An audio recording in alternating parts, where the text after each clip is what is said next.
dynamic entrance, kicking in the door like that. Turn up to the max, shooting energy up to the sky. Tap into the station 935, it's time to ride. Swooshy color backgrounds just to let you know we fly.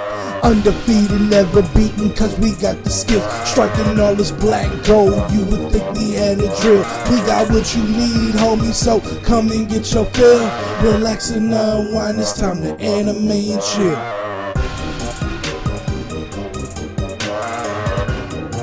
It's time to anime and chill. Relax and unwind, it's time to anime and chill.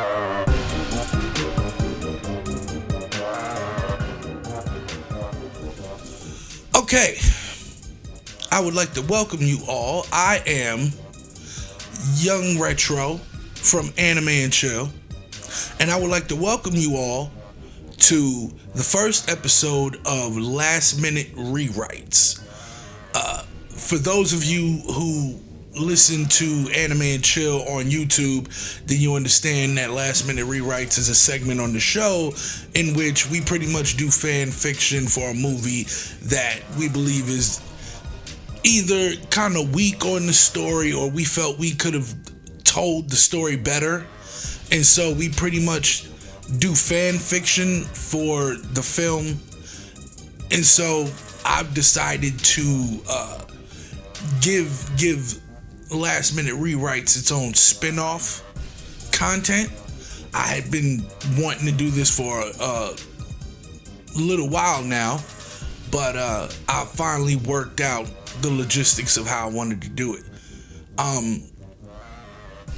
If you listen to Anime and Chill, then you know we did Last Minute Rewrites for Captain Marvel. We did Last Minute Rewrites for Suicide Squad, the first Suicide Squad that came out.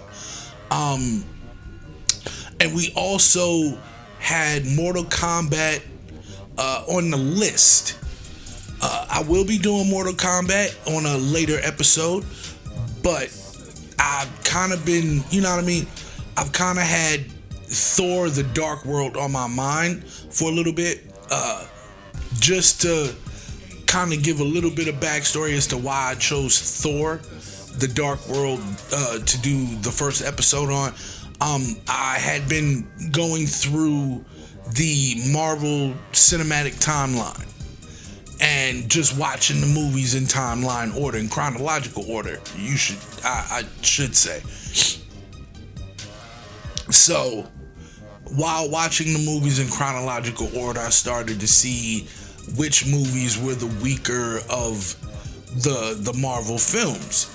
I did Captain Marvel on one of the last episodes. I believe it was episode 8 or 9 of season 2 that I did the Captain Marvel Last Minute Rewrite. So for Thor, out of the 3 Thor movies that we have, for this one I chose Thor The Dark World to do my Last Minute Rewrite for.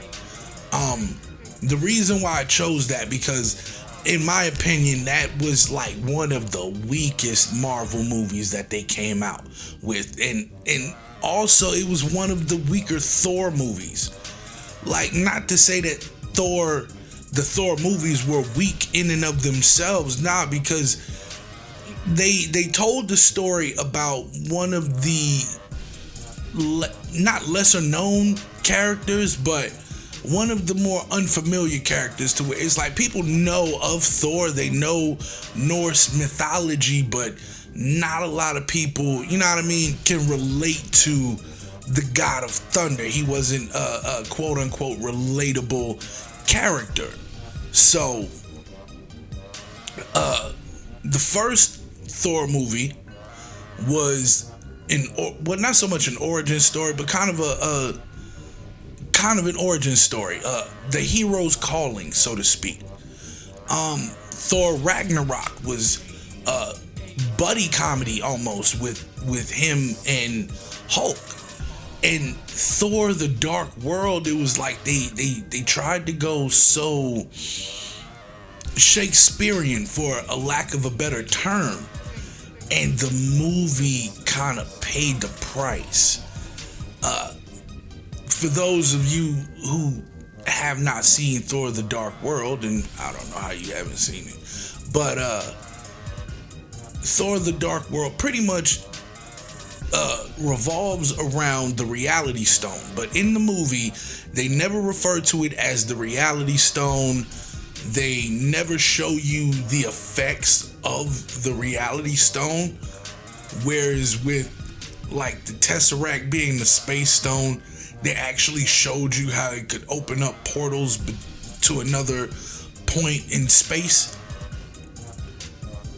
So, even with the Mind Stone and how it affects the mindset of someone, how it can change, like you can manipulate people using it. They showed you in the first Avengers when Loki used it to turn Hawkeye and turn him into, as Nick Fury called him, one of his personal flying monkeys. Then you see it again in Age of Ultron with Vision and the whole thing of the Mind Stone and how it's almost like a living, thinking computer. Well, in Thor The Dark World, they introduced the Reality Stone, but they did not say anything about it being an Infinity Stone until the post-credit scene, in which Lady Sif and the Barbarian, I can never remember that guy's name. The big hoss, with the red hair and the double axes, him. He and Lady Sif take the Reality Stone to Tanavir Tavon. I always mess up his name every time I try to say it. The V and the L's always get me, man. But they take him to Tanavir Tavon, who is the Collector. And he asks why don't they keep the stone on Asgard. They said, oh, well, the Tesseract is there, and it's not wise to keep two Infinity Stones so close together. And that's like the only time that they refer to it as an Infinity Stone. And matter of fact, at the end of the post-credit scene, you hear the Collector say, 1 down, 5 to go. And so it's like, he knows the importance, but we as the audience don't know that's actually the Reality Stone, because it doesn't come into play again until Infinity War, when Thanos takes it from the Collector, destroys nowhere, and then uses the Reality Stone to create an illusion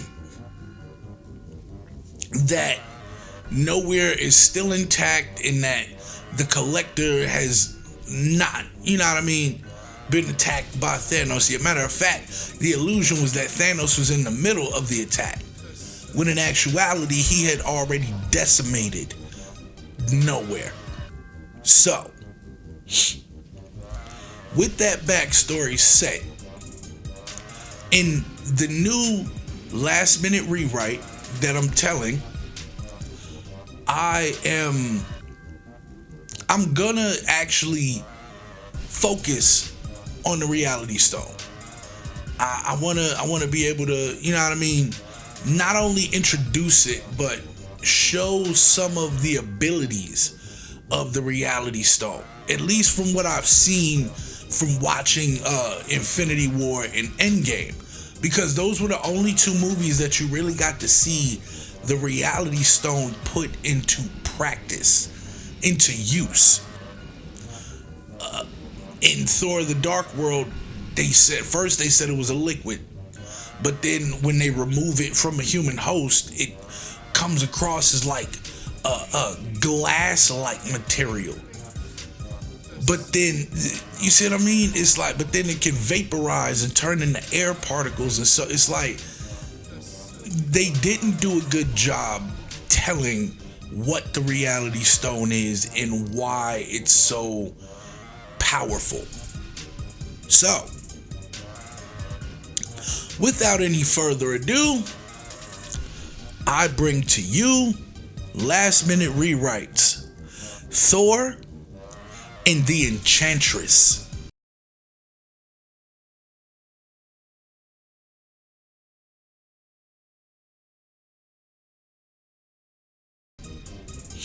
Now, the story this time is going to open up with the war between Odin's father, Bor, and Malekith and the Dark Elves. We're going to start with that war, but it's not going to be narrated by Odin. No. In this iteration, we start out with the war between Odin's father, Bor, and the Asgardians fighting Malekith and the Dark Elves over possession of the ether, which we will later find out is the reality stone. Malekith wants to use the ether to plunge all 9 realms into eternal darkness, creating the Dark World. Bor is able to stop Malekith and vanquish him and the Dark Elves back to their world of the Dark World. Once he vanquishes Malekith and his Dark Elves, Bor seals the ether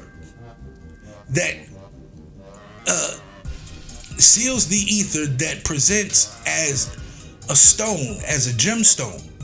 They seal it in a big black box, right? And this box is meant to contain the power of the reality stone. They seal the reality stone and they lock it away in the vault with the intention of it never being opened. So,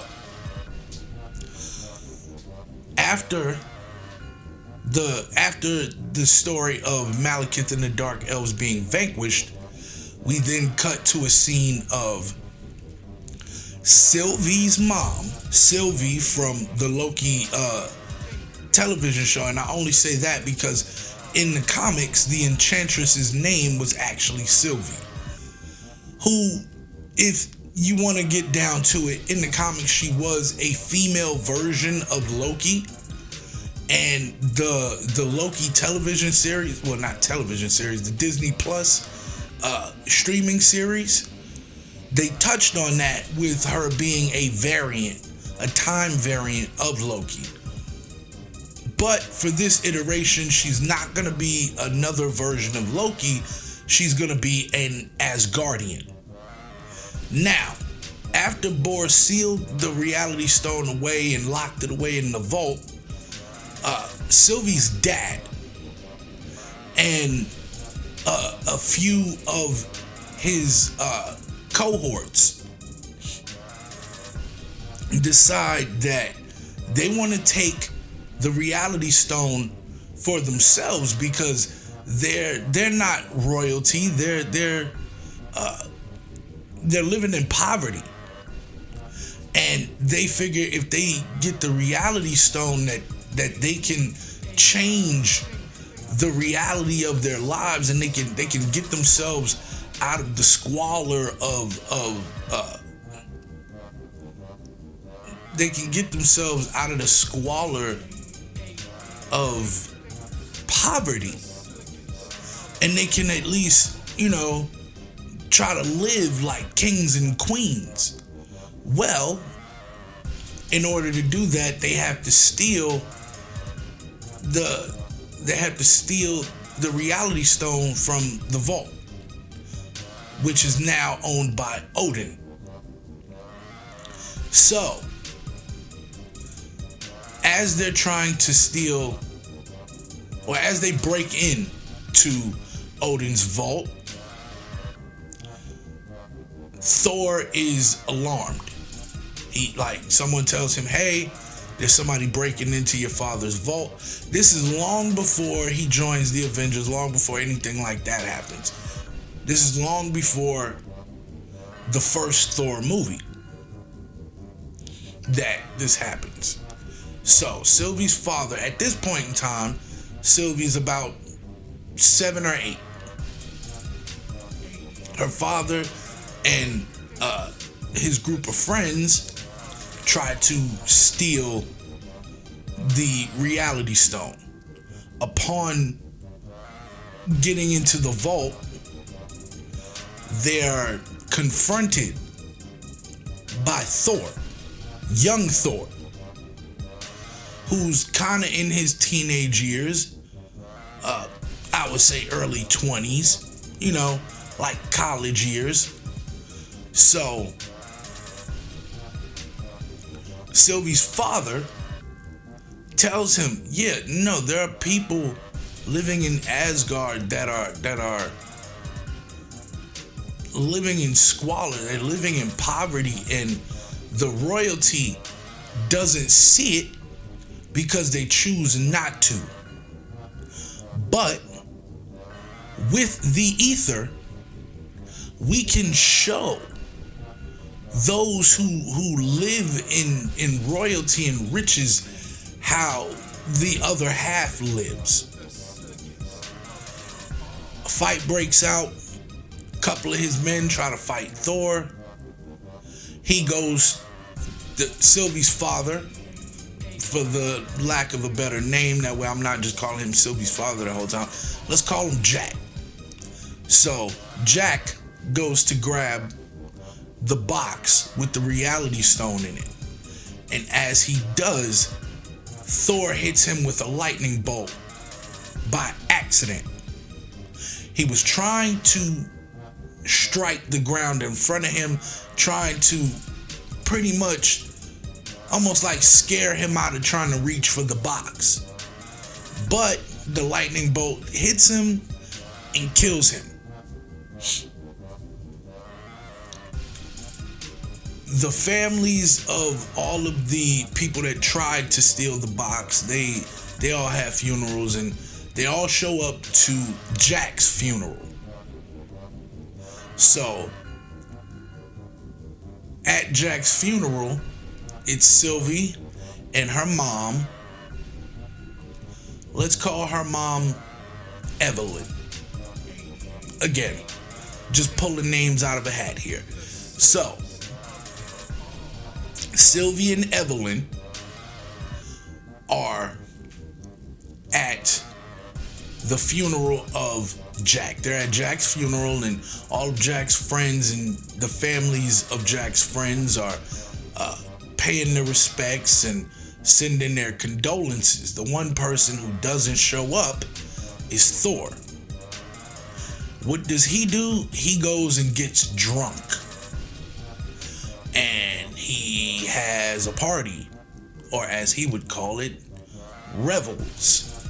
So, he revels in the fact that he protected Odin's vault from what he would consider to be zealots, or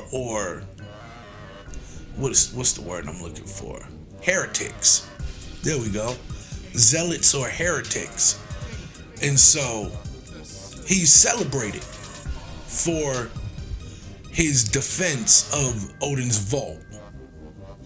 Throughout the years, they start to build statues of the different heroes of Asgard, such as Thor's grandfather, Bor, or his father, Odin, Thor himself.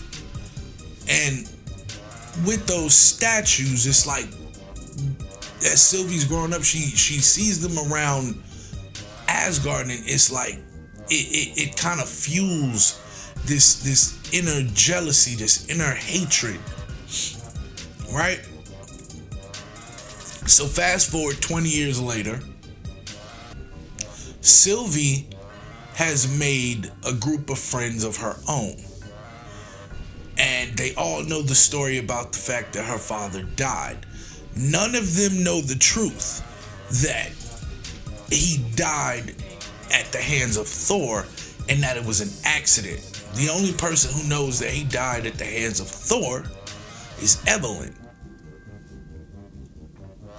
So Sylvie and her group of friends, they decide that they're gonna follow in Jack's footsteps. They're gonna find the reality stone, and they're gonna get themselves out of poverty and out of squalor so that they can show the royals what it's like to live beneath your means, or to live outside of your means financially. You see what I mean? And so Sylvie decided, she comes up with a plan to break into Odin's vault. The plan is simple. A couple of her friends are going to distract some of the guards that stand in front of Odin's vault while she finds a way to sneak in to get the box with the reality stone in it. They ask her, even if you do get to the box, how are you going to wield the stone? She tells them about a harness that her father made in order to channel the energy of the reality stone. So they agree. They put her plan into action. Now, for the better part of the plan, everything is going perfectly. But also on this same night, unbeknownst to them, Thor is feeling nostalgic. He decides to go walk down memory lane. He decides he's gonna go to Odin's vault so he can reminisce about all his great battles, and he can cherish the relics that he's collected from said battles. And so when he enters the vault, the first thing he noticed is that there's no guards in front of the door. He thinks it's strange, but they could also be inside just, doing their job, just kind of looking around to make sure no one else is in there. So Thor enters Odin's vault. Once inside, he starts again reminiscing with different relics, and I remember this, I got this from the time I fought that guy on this planet, and I remember this one, we got this from when we fought that army of whoever on whatever planet. So he's kind of getting, you know what I mean, he's having flashbacks, and he's having good memories. And as he gets further into the vault, he sees a woman standing in front of this big black box. Now, he knows that that's the box that his grandfather Bor left in the vault. He attempts to approach the woman. When he does, she turns around only to find out it's Sylvie. He asks her what she's doing in the vault, how'd she get in here, and she made up a lie talking about, my father was a soldier and I just wanted to be close to him, and being in here reminded me of all the stories of the battles he would tell me, and da-da-da-da. So she's pretty much trying to charm Thor into not noticing anything. or trying to charm him into dropping his guard at least. So they start talking and conversating, and one of Sylvie's friends runs in and says, "Hey, we have to go." And so she goes, "All right, I'm coming." And when Thor looks and he's like, "Wait a minute, what's going on?" She goes to grab the box. Thor grabs her arm. They tussle for a minute. She pushes him away and runs out without getting the box. She leaves the box there. She runs out. Her friend, she regroups with her friends, and they ask, "What was Thor doing there?" She said, "I have no idea. He just showed up." So they said, "Okay, well, I guess there's no way that we're going to get that box. That was our only way of getting it, and we lost our opportunity." Sylvie goes, "I don't think so. I think I got another way." And so her friends ask, "Well, how do you plan to get the box out?" She said, "Oh, Thor is going to bring it to me." And her friends look at her like she's crazy. Like, "What do you mean Thor is going to bring it to you? Why would he bring it to you?" She tells them, "Y'all let me handle that. Just be ready for when it happens." So Thor, not so much remembering who Sylvie's father was, or not recognizing who her father was, he went back and he started talking to Lady Sif and the Warriors 3 about if there was any soldiers that fought with them that didn't get, the recognition or the glory or whatever the case may be, trying to at least pinpoint who her father was. And when they all tell her, "Yeah, there was nobody like that who was with us," Thor kind of pushes it out of his mind. Doesn't think too much of it at first. So Sylvie's plan to get Thor to bring the box out involves her trying to seduce him, or at least charm him. So while he's at a tavern drinking, she shows up and she sits next to him. He goes, "Hey, I asked around about your father. Can you tell me his name? Maybe I'll recognize him," or da-da-da-da. She doesn't tell him her father's name. She doesn't give him Jack's name. She starts describing him physically, like his looks and you know what I mean, his mannerisms, the way he carried himself. And upon her describing him, Thor gets a slight feeling of deja vu. But again, he can't pinpoint the description because this was from 20 years ago. So Thor decides, okay, that's when Sylvie decides to once again invoke her plan to get Thor to bring the reality stone to her. And so what she does is she starts to tell him about, at first she asks if he remembers the story about Bor vanquishing the Dark Elves. He says, "Of course, he was my grandfather. I heard that story thousands of times, millions even." And so she says, "What if I told you that there was a dark elf that escaped before all of them were vanquished to the Dark World? And what if I told you that this one dark elf is after the ether so that he can free Malachi?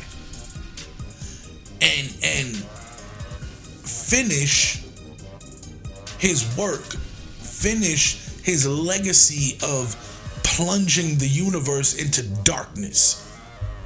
So Thor, believing, well, he doesn't believe her at first. First, he's skeptical. And he says, no, that can't be. My grandfather, he got all the dark elves. He vanquished everyone. There's no one here.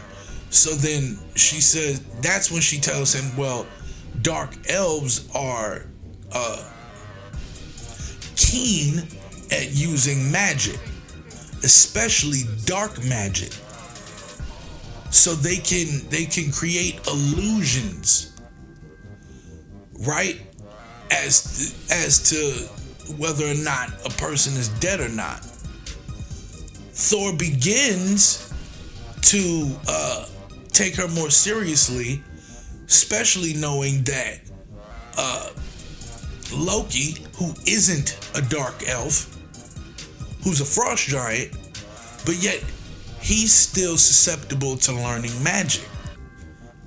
He's learning magic from Frigga. So he knows it's not impossible. Thor decides he's gonna go talk to Odin. Thor goes to speak to Odin about the dark elves and telling him there might be a dark elf that survived, and he's out to take the ether and bring Malekith back and plunge the universe into darkness. And he tells her Thor tells Odin everything that Sylvie told Thor. And Odin is just irate. He's like, that's impossible.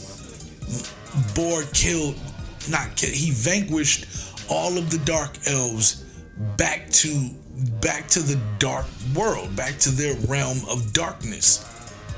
There's no lingering dark elf. There's no threat to the ether that Thor should just let this whole situation go, and that whoever is trying to manipulate him, he needs to be more careful. Thor, still being a bit of a rebel, is like, the old man doesn't see it, so I gotta take matters into my own hands. Otherwise, this dark elf is gonna come in and destroy Asgard in order to get the ether. Well, Thor decides to keep this dark elf from getting their hands on the ether. Thor is going to take it. Quite simple enough. No one's going to notice he's Thor. Nobody's going to bat an eyelash if he walks in. Nobody's going to have a second thought. Nobody's going to take a second look if he decides to just stroll into Odin's vault, which he does. He goes into Odin's vault. He takes the box with the ether in it. He hides it in a bag, or he hides it behind his back under his cape. And as he's walking out, he's talking to the guard, and he's, drumming up small talk and conversation to keep them from noticing the box that he's trying to sneak out of the vault. Well, he successfully gets the box out of the vault, and instead of going to take it to Odin, he decides he's going to go meet up with Sylvie so that they can come up with a plan on what to do with it. He brings it to Sylvie. Well, he doesn't bring it to her. He meets up with Sylvie, and the first solution that her friends come up with is destroy it. Thor says you can't destroy it. It's a singularity. One of the 6 singularities in the universe. He said we need to find somewhere to hide it. I know the perfect place. I'm going to take it to Earth. Because there is a group of heroes on Earth known as the Avengers, and they're going to be able to keep it safe. But he can't use the Bifrost, because if you remember in the first Thor movie, at the end, he destroyed the Bifrost, which kind of sent him into a deep depression over Jane, not being able to see Jane. Which, again, is how Sylvie kind of was able to get close to him, due to the fact that he was kind of depressed over not being able to see his love, and Sylvie being an attractive woman. And, you know, I don't want to make it so that it's just so much about Thor and Jane and they're the perfect lovers, and no, fuck that. He was in love with Jane, yes. He's not able to get to her. You know what happens when you and a loved one are separated and someone else comes into the picture and they kind of start, you know, making you happy? You start to kind of, you know, I don't want to say forget about your first person, but you tend to focus more on the person that's in front of you. So he tells Sylvie, he's like, yeah, I'm gonna take this down to Earth, and it'll be protected by the Avengers. So Sylvie decides, no, that's not a good idea. What if the dark elf heads to Earth? Do you really think that a bunch of humans can stop a dark elf? So they get into a bit of an argument, and Sylvie's friends decide that they're gonna jump Thor. Right? Like, it's about 4 or 5 of them, so Thor is not trying to use his powers, because again, he feels like these are civilians, they're Asgardians, he doesn't want to hurt his people. He's trying to defend himself without actually hurting anyone. But in doing so, he gets outnumbered and overrun. And Sylvie takes the box with the ether from Thor. Once she takes the box, Thor pleads, don't open that box. You don't understand the power that it contains within it. She says, I think I understand a lot more than you do. She opens this box, and you see this red glow from the stone. She reaches down and she grabs the harness that her father made. Now, the harness that Jack made for the reality stone just happens to look and be shaped like a crown. She places the reality stone in said crown, and she puts it on her head. Her eyes start glowing. First off, the stone starts to glow red. Sylvie's eyes slowly start to get this red hue, this glow about them, almost like the stone is starting to ignite within her.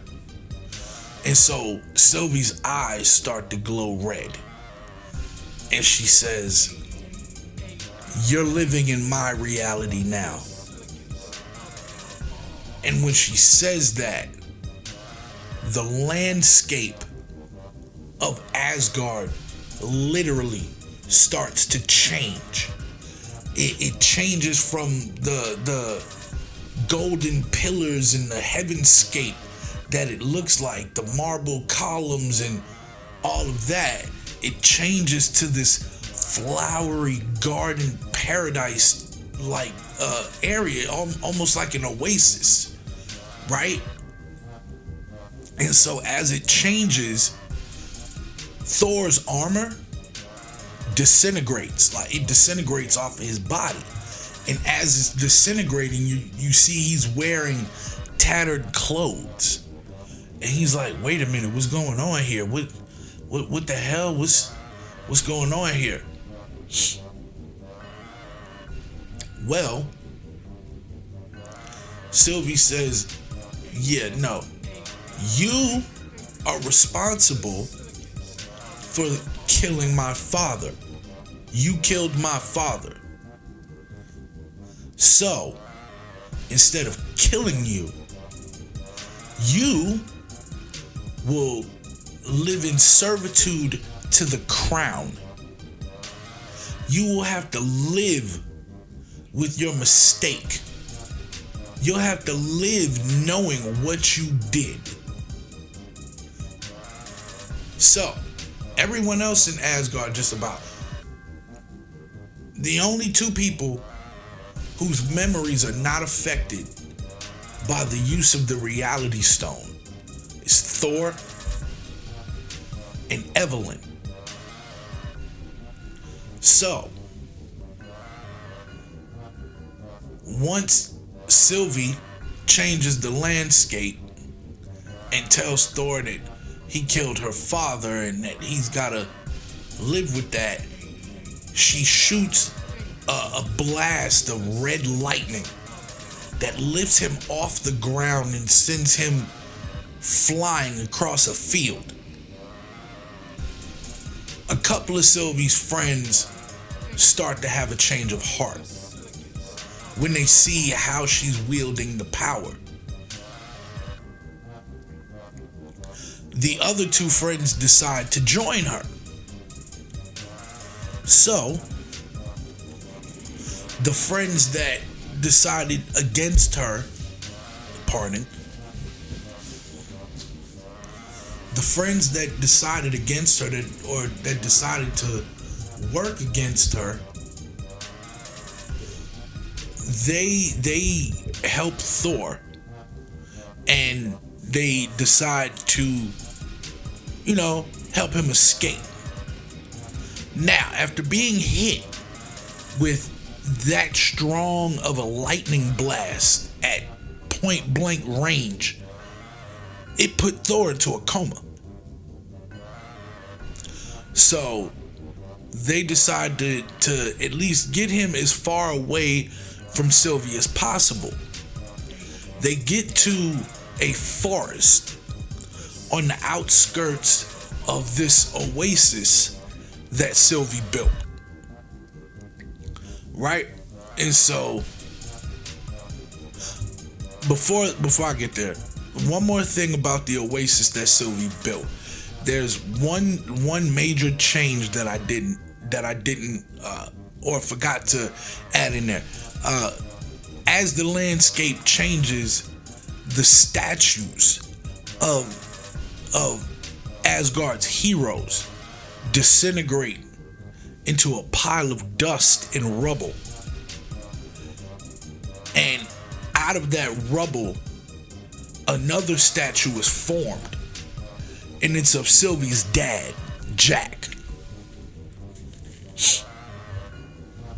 So, yeah, Sylvie's friends decide to help Thor get away from Sylvie.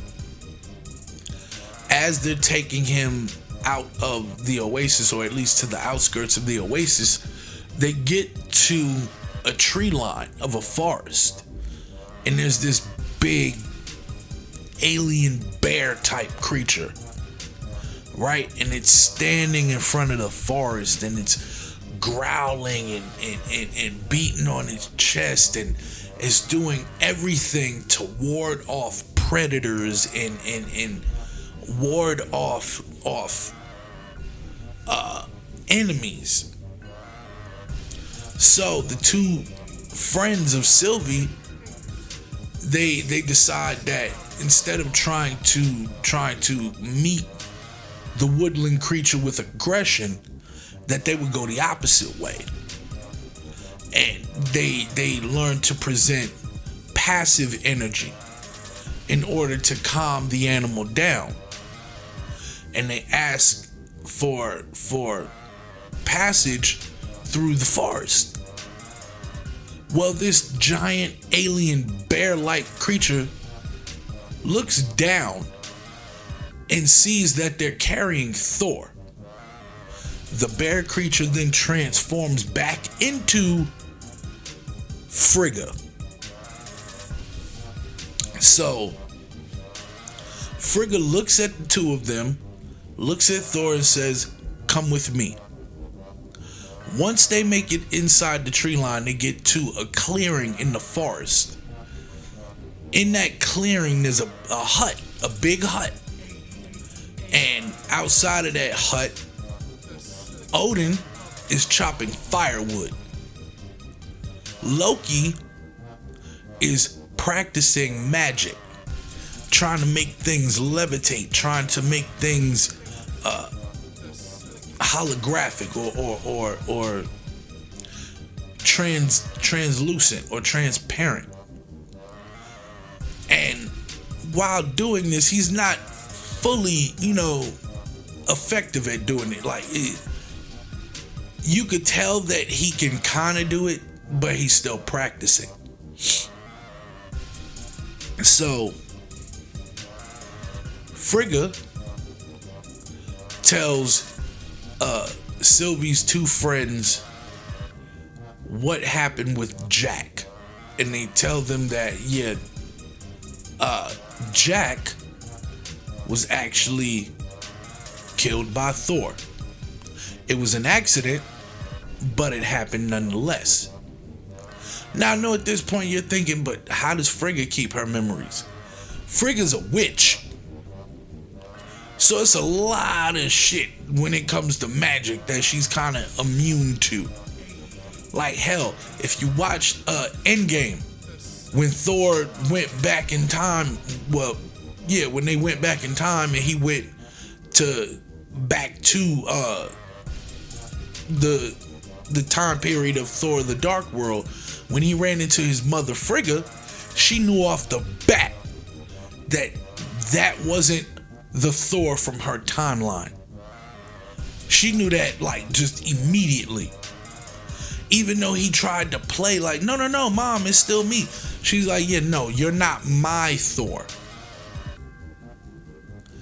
And he's like, how did you know? She's like, I see with more than eyes.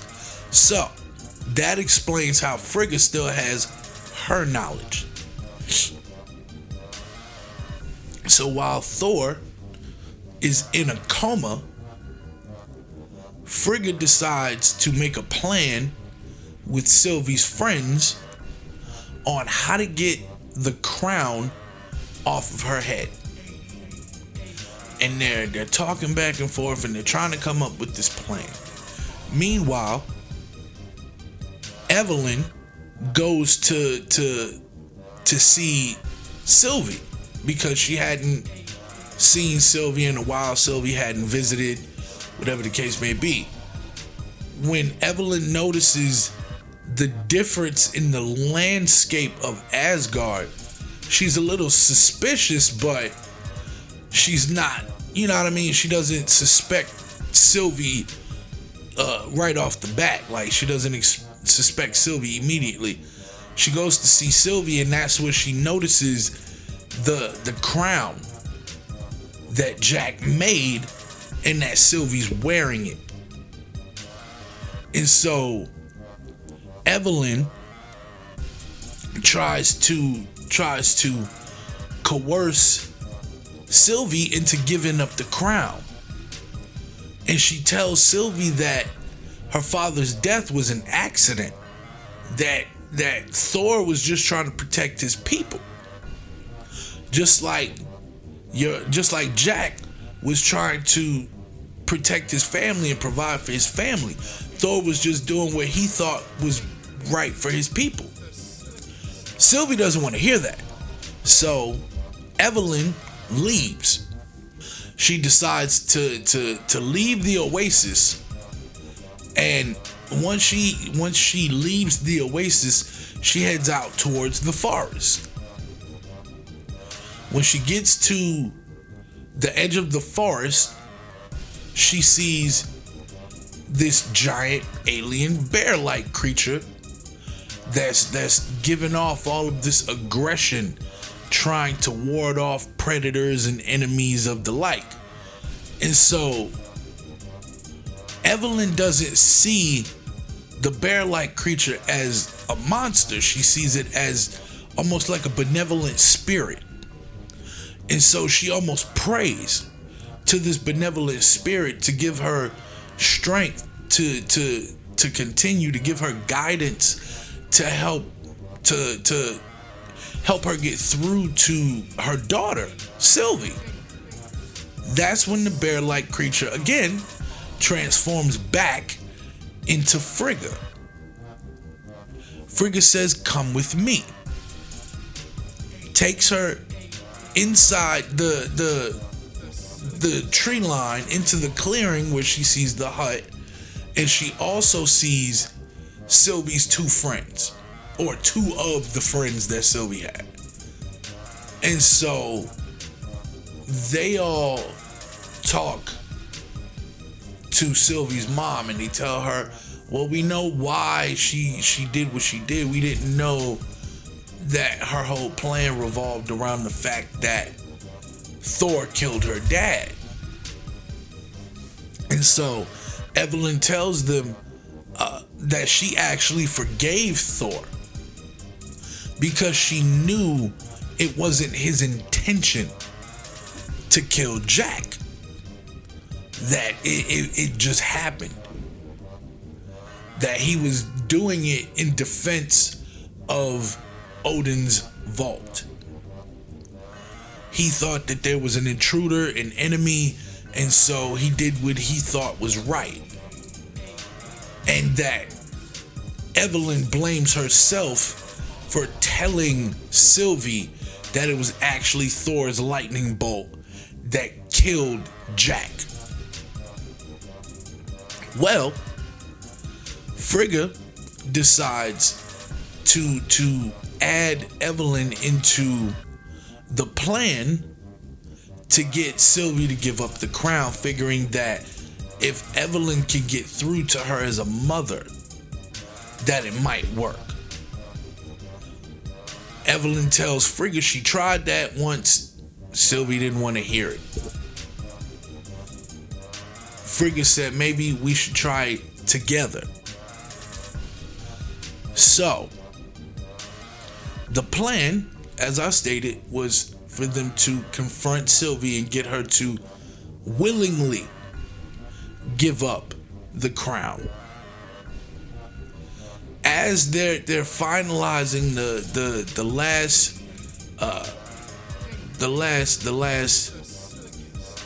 few kinks of their plan, Thor wakes up. When Thor wakes up, he says, I know what I have to do. So Thor, Loki, Frigga, and Evelyn all decide to go confront Sylvie. All together, all four of them together decide to go confront Sylvie. So, Frigga tries to scold Sylvie and tell her that what she's doing is wrong, and if she wanted to honor the legacy of her father, that she wouldn't be going down this path. And Frigga tries to be the voice of reason. Sylvie doesn't want to hear that. Sylvie hits Frigga with a red lightning blast that damn near kills her. Fuck it. It kills her. Thor gets angry. Loki gets pissed off. But there's still... Loki gets pissed off, and before Loki can fly off the handle, Thor grabs his arm and says, we need to hold it together. Hold it together. That's the reaction she wants from you. Hold it together. Evelyn, once again, tries to get through to Sylvie, but this time it like she's really bringing up stuff that Jack would say, and she's telling her all the things that Jack used to tell Sylvie when Sylvie was a little girl. And Evelyn is like, your father wouldn't want you doing it. Like, he wanted to get the reality stone to bring us out of poverty, not to enslave the rest of Asgard, he didn't want anybody to live in poverty. And as Evelyn is explaining this to Sylvie, it's looking like like Sylvie's actually considering everything that Evelyn is telling her. And just when it looks like Sylvie is about to take the crown off of her head, Loki says some slick shit out the mouth. Maybe like can we get on with this farce so you can go back to, so I can go back to being a prince and you can go back to living in squalor. And when he says that, it triggers Sylvie, and she's like, oh wait, no, I see what's going on here. She hits she hits Thor with a lightning blast, sending him across the field. Right? So Loki walks up on her, still talking shit. Like, Loki is talking cash shit, big cash shit. And so she shoots Loki with a lightning blast, but it goes through him like a hologram. He starts laughing and goes, I've been practicing this one all day. From behind Sylvie, Loki grabs the crown, pulls it off her head, and he says, you're living in my reality now. And as he puts the crown on his head, soon as he sets the crown on his head, it crumbles to dust. And he looks and is like, what the hell is going on here? The Sylvie that was standing in front of him fades away. The real Sylvie comes from behind him and stabs Loki with his old helmet. The horned helmet with the two curved helmets. She stabs him with it. Pushes him off to the side. And she said, yeah, no, that's the thing about the reality stone. Reality is whatever I say it is. Before Thor gets up, Sylvie shoots Loki with a lightning blast, giving him the Team Rocket treatment. And for those that don't know what the Team Rocket treatment is, if you watch Pokemon, Team Rocket is blasting off again. That's all I got to say.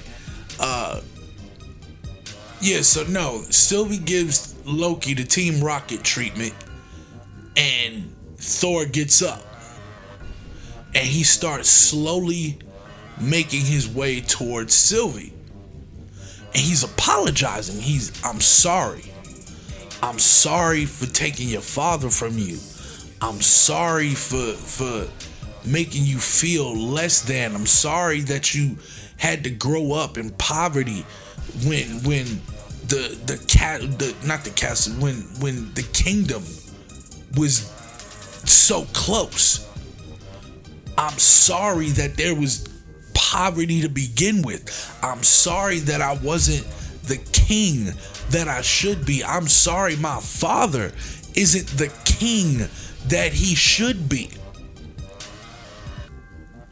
And as he's walking towards her, trying to confess his apology, she's getting angrier and angrier, and she keeps hitting him with lightning blasts. Now the first lightning blast she hits him with, it puts Thor on his ass. That shit knocks him down. He gets up, he keeps walking forward, and again she shoots him with another lightning blast. This time it drops him down to one knee. He gets up, he keeps moving forward. Again, she hits him with another lightning blast. This time, he doesn't even drop to a knee. This time, it kind of pushes it. It kind of pushes his shoulder back. But he stays on his feet. And as he gets right up on her, she charges or she charges the energy, like she's gonna hit him with everything she's got. Her eyes glow red.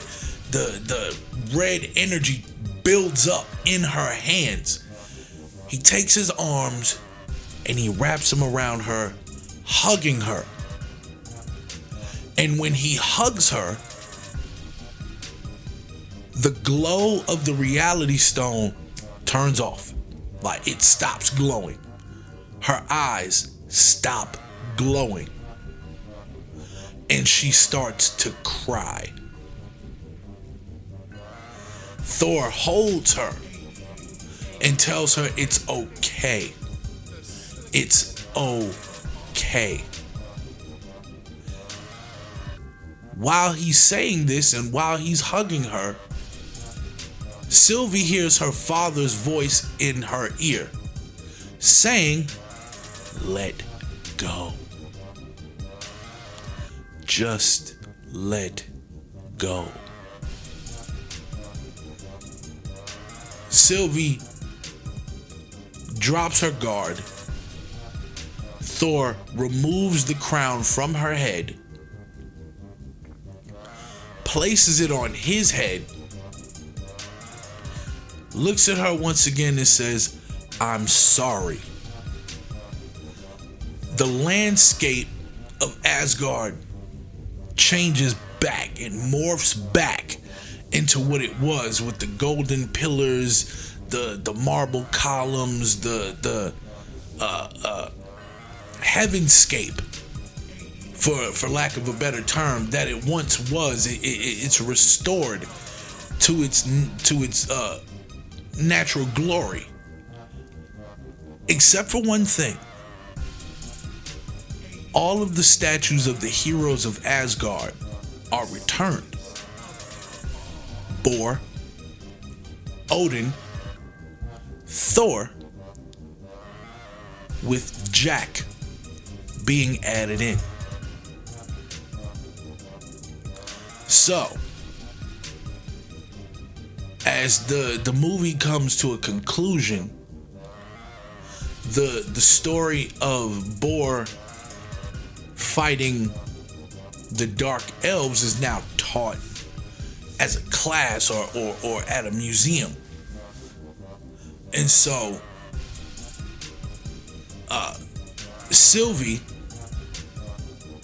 comes to Thor and she thanks him for stopping her from being fully corrupted by the reality stone. And so she asks him what's going to happen to it now. That's when he decides to take it off world and bring it to Tanalir Tavan, the Collector. Only this time in this scene, it's not going to be Lady Sif and the barbarian guy. It's going to be Thor by himself. He walks in, he looks around, and he like what you done with the place.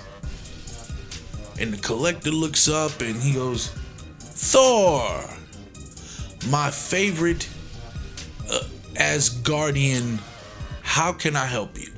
Thor says, I need you to hold on to something for me. And he hands him the box. The collector says, what's in it? Thor says, let's just say it's better that no one ever finds out what's in it. He says, it's better no one ever finds out what's in it because it can destroy reality as we know it. Tanlir Tavon, he takes the box, he kind of opens it, like he lifts it just a little bit, and you see that red glow kind of peek out and kind of, you know, almost douse his face in red light. And the look on his face, like his eyes get real big, almost like he saw a diamond or some shit like that, right? And so he barely opens the box, and when he sees the red glow, the look in his eyes go, oh my God.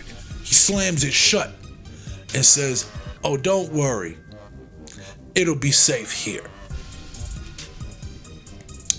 And that would be my rewrite for the second Thor movie that I'm calling Thor and The Enchantress.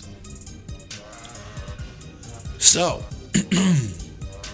if you haven't done it already, go ahead and grab that Fly935 app. Go on your Google Play, your Apple App Store, wherever you get your apps from. Type in Fly935, grab that app, listen in. You could listen live, catch podcasts, listen to your favorite songs, whatever you want to do, it's all there for you at the touch of a button. Anime and Chill is kind of on a break at the moment. That should give you ample time to go hit us up on Anime and Chill on YouTube. And you can check out all 20 episodes. Yes, I said 20 episodes from both seasons of Anime and Chill. I'm gonna be putting last minute rewrites up as a new segment, or a new not a new show, but more content. There we go. It's gonna be new content. It's not a whole show, just a segment. So yeah, man. If you can, check us out on Anime and Chill on YouTube. You can hit us up on Facebook at Armand.Joseph.9. You can hit us up on Instagram at Anime and Chill 88, all one word. You can hit us up on Twitter at Armand_Joseph. So yeah, man. Like I said, thanks for listening in.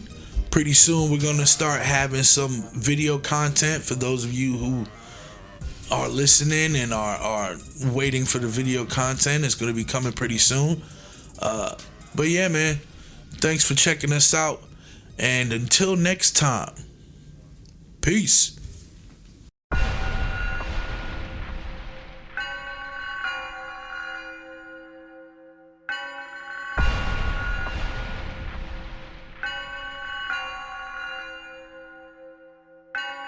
Dynamic entrance kicking in the door like that. Turn up to the max, shooting energy up to the sky. Tap into the station 935, it's time to rock. Swooshy color backgrounds just to let you know we fly.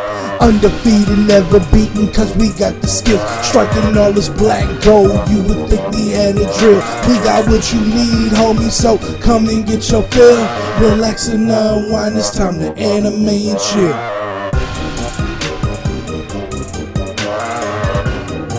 It's time to anime and chill.